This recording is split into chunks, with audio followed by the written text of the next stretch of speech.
Hello there, Randal Schwartz back again with another Dart and Flutter tip or trick or technique.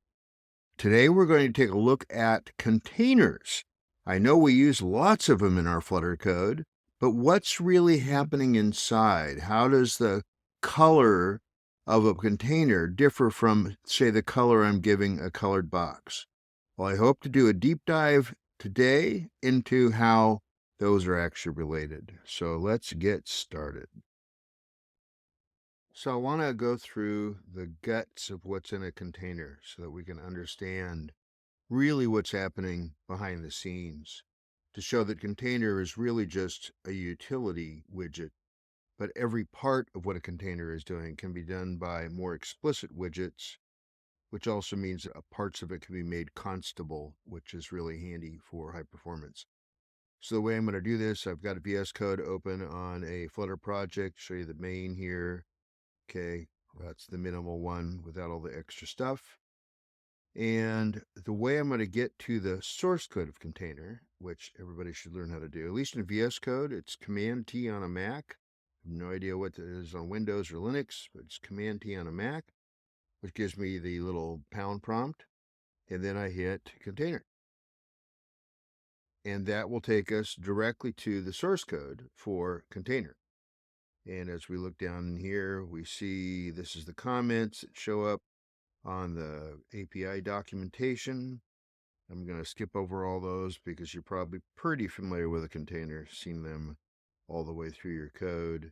And we get all the way down here, the important part here being the constructor. Notice that the constructor is not const. And the reason it cannot be const is because it's doing a lot of work down in here. And that's actually what we're going to demonstrate in this little chat. So we gather a bunch of parameters. We have defaults for a bunch of parameters and so on. So what the container widget is doing is essentially constructing via layering multiple widgets that do the lower level things like set the background color or change the alignment or do a transformation and so on. And the way this works is that we start with a top level container called current. Let's see, where is current? Right there, starts right at the top here. Now, initially in the build for a container, we take the child that was passed to us from the constructor, and we just drop that into current. That may or may not be there. It might be that you don't have a child. You can certainly build a container that's just red 30 by 30, and it will just do that. So how this works then is that we're going to keep adding layers to current from the inside out. And in this case, we just copy it over. It might be null, it might not be null, it might be some actual child.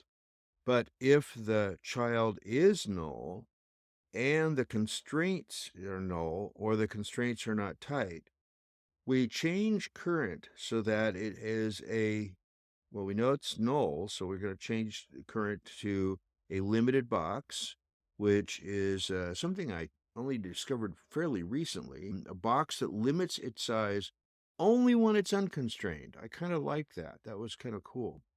So max width and max height for that. And it's a limited box that, if it's unconstrained, creates a width and height of 0.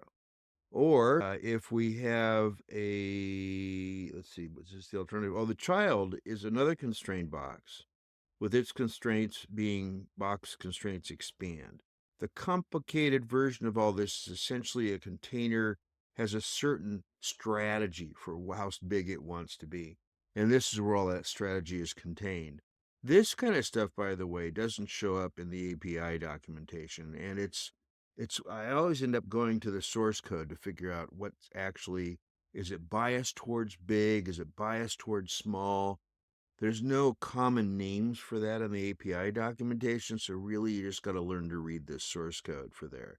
Luckily, as you see, I just hit Command T in the name of a widget, and I get an opening to the source code, and I can see what kind of constraints are going to be applied by default. Now, if the child is not null, then we see if it has an alignment. And this is where we start to see the pattern of how this is going to be layered from inside out. Notice we've got current and we're assigning to it. But what are we assigning? On a line wrapped around the current. So this is going to take and add an onion layer to one layer out. That's going to be this alignment widget. And you're going to see that pattern repeated about 10 times here because it's basically how we're going to get all the different attributes applied. Now here's what's interesting about this. Align, if we look at its source code, is constable, which means that if we used it by itself and all we had was just an align, we could have a const wrapper around our widget. But if we first put it in a container and then give the alignment to the container, it's got to build this inside a non-const widget. So that's why you sometimes get suggestions now with the lints to go ahead and replace a colored box for your use of container color, because it's trying to help you make things that are constable most of the time. Okay, and so we're going to see this pattern repeated over and over again. Current equals some wrapper around with a child of current. So let's look at the padding. So we've got padding. We do some calculations somewhere down here to figure out what the padding is going to be. And again, if the effective padding is not null, then again, current equals padding around the current. And that again is going to keep adding the layers outward. So the alignment's going to be on the inside, padding will be next. Only the layers that are needed are added though. And here we have the color. If the color is not null, then we create a colored box that has the child. Again, current equals current. Again, a very elegant design here. We're constantly updating current as the onion layers are getting added from the inside out. And we have a clip behavior. We add a clip path, again, looking at the child being current, updating current with this clip behavior, clip path surrounded that. And again, decorated box, same thing, once again, wrapping it around. And again, all these other individual steps like decorated box, that's constable. So if you only need a decorated box, then you can simply do that rather than wrapping it in a container that has a decorated box, and you'll have a better experience here. Okay, keep moving down here, decorated box. If the foreground decoration is there, then we're going to add another decorated box, but it's going to be have a decoration of the foreground decoration. So it'll be painted last. It'll paint it on the top layer, okay?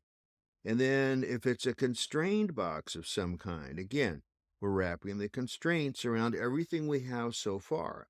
Now, this may just be this current here. Maybe just the original child that was passed in. Maybe none of these other options kicked in, but this is how the layering works.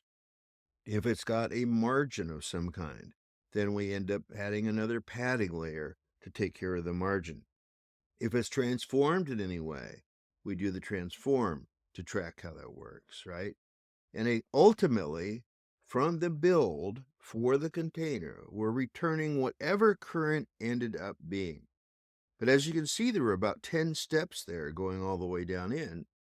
Every one of those steps, nearly every one of those steps, is also constable on its own, which means if you can break it out into the one or two actual things that you're doing with your container, you can make a more efficient rendering, because every time you can introduce more const in your build cycle, then fewer things need to get computed on each one of your build windows. I hope you enjoyed that discussion of container.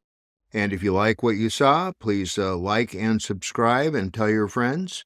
And I do have a Patreon account and also a Buy Me a Coffee account. Those are both listed in the show notes. Thanks a lot.